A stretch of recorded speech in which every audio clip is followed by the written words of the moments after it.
234 தொகுதிக்கும் வேட்பாளர்கள் ரெடி. திமுகவோட ரகசிய தேர்தல் வியூகம் கசிஞ்சிருச்சு.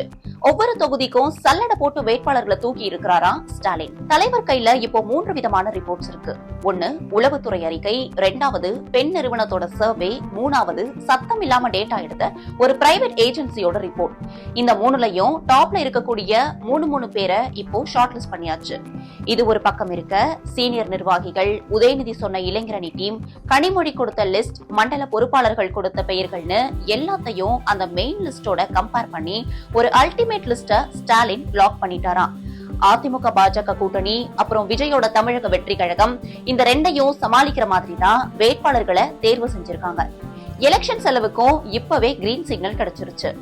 கூட்டணி கட்சிகள் வந்தா மட்டும் சில மாற்றங்கள், இல்லனா இதுதான் ஃபைனல் லிஸ்ட்.